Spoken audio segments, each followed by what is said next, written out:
Well, good morning, ladies and gentlemen, and this is Eddie Marcus again, and I'm so glad to be up early this morning to begin early doing my duty, and that duty is to see what can be said today or done that would play a major role in loosening the chains of our hands, the chains that are tied to our minds, to our spirit, to our hearts, that keeps us bound in the bondage that is a resounding, true expression of what hell is like. And so basically, I want to let you know, to remind you again, that all of this is built on the fact that there is a central power. In fact, the only power when it comes to human beings, as far as I know, that is overpowering any of us and all of us, and perhaps as far as we know, is the true creator of all things that exist. We know it's a power. I say that because that's all that I know that it is. It was made available to me in such a way that I have eliminated any doubt and given me the true authority with that assurance that I can sit here, stand here, or whatever, and lift up that power as the ultimate power and the only power that can loose these chains. Look at, I never thought I'd be sitting here glorifying God in such a way. Or yet, maybe I did, because here I am. Anyway, but most of us would say we know what God's about. We kind of agree with what we say that God is or is about. The big problem is that if we really mean it and it has some significance, then it would be expressed in the way we do things, and it would be reflected as an outcome. And when that doesn't happen, it's because regardless of what we're saying, our actions really tell who we are. It speaks for us. And so, my mission basically is to say that we are talking a talk that we ain't walking. Now, I would refer you to social media, if you would, Facebook, YouTube, or any stuff like that, and just check out what people are saying. Check out what people are talking about. When you're talking about politics, when you're talking about society, when you're talking about any subject, just listen to the people and what people are talking about. Everybody has a complaint about something. Not everybody complains about the same things, but they're complaining about something, which means that in all of this that we're in, there's something that is not uniquely qualified to play a major role in mending and more or less suggesting that all of this chaos must exist in order for us to exist, which is another something I do not accept.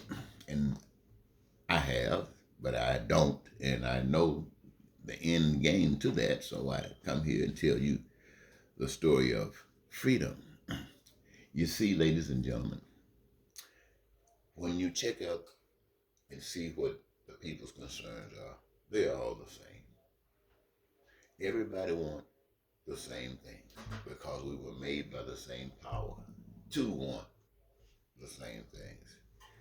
Well, that enables us to work towards those same things together. And I guess the fact that it's easy to understand why we, each of us, are uniquely qualified to play a role in that. So when we're talking about um, doing, creating, being the power, well, that has to come from the outside source. Now, I wanted to say to you, ladies and gentlemen, and I wanted to see if maybe this analogy would bring it a little bit closer to what I'm trying to say. In Congress today, they're talking about an infrastructure bill, the new green.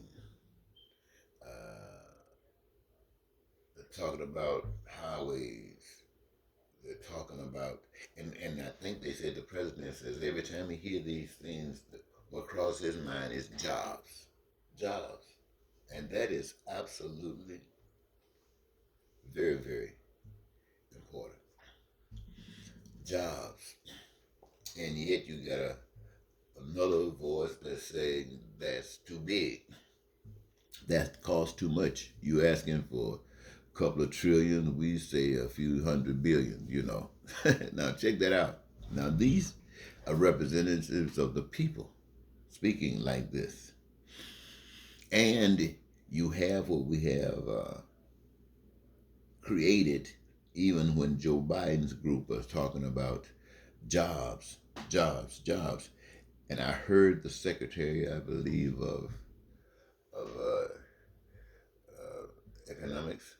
I don't know. I'm not sure his title now, but he was advocating and talking about what this means as far as introducing more jobs, maybe higher paying jobs, and bringing people into the middle class. And as it struck me, as it has in the past, but I thought about what significance it could really mean today in this climate. To suggest that you're trying to have the people bring people to the middle class or whatever, it suggests that there is an upper class, and you know what the upper class is like. Everybody want to be in the upper class, and the upper class is fighting to maintain its authenticity by maintaining by being always the upper class. And if you're going to be the upper class, you're standing on somebody's shoulder. And at the same time, it also suggests that you have a lower class, an underclass, an underclass. Hold it, hold it, hold it. What is that saying about this country? That irregardless of what our conversation is or what it has been, we admit the existence of an upper, a middle, and a lower class. And that's all right with us. But as we move forward, we strive to see maybe every now and then, maybe somebody can move up a level class-wise. Maybe every now and then somebody from middle class can move up to the upper class. Or maybe somebody from the lower underclass. No, that ain't gonna happen. Or maybe if they can make a lot of money for the upper class, then maybe they'll allow them to come up there. But the whole point of it is, ladies and gentlemen, is that this is our world.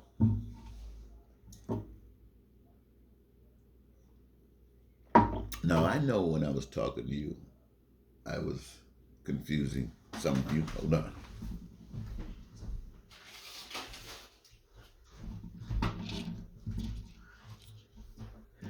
Today, I was thinking about something how I wanted to talk to you, right? And I wanted to talk like, hey, everybody, I want you to join the party, join the party, join the party. And when I refer to join the party, I'm being excited about the time when you can start waking up, the time when you can start seeing that there is a power, and that power isn't Washington.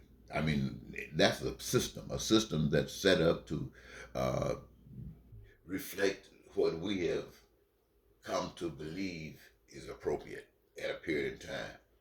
And we try to have some little built-in things where we can progress as time passes, but that's frail and it has failed.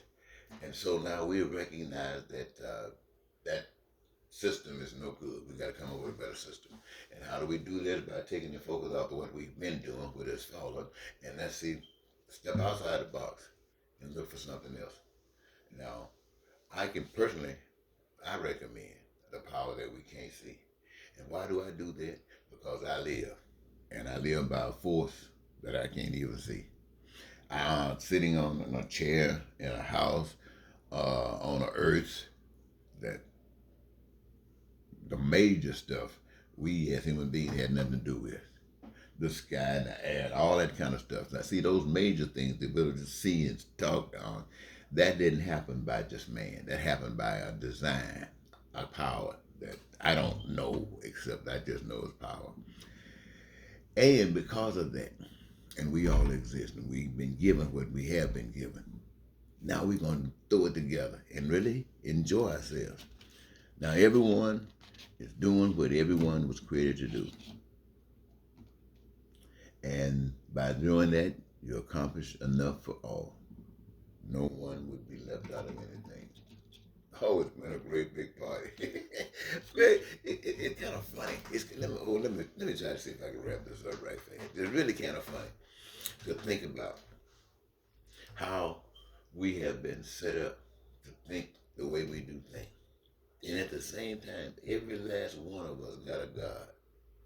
Now, it might have been shaped, well, no doubt, it has been shaped by what we have read, heard people say, and then we've imagined what it would mean for us. And each of us, in our imagination of what it means to us, is that our God loves us. Sometimes it looks like our God turned his back on us, but we still say our God loves us, each of us. So you know what love is as far as that. I'm saying to you, the moment that you can translate that into the love for everybody, the same love that your God has for you, for everybody, then you won't be thinking about upper class or middle class or underclass. There won't be a class. It'll be sisters and brothers, children most high. It'll be life. It'll just be living. It'll just be living, ladies and gentlemen, with life, full of life. Now, I guess I'll leave this here. Uh, I just want you to know, ladies and gentlemen, that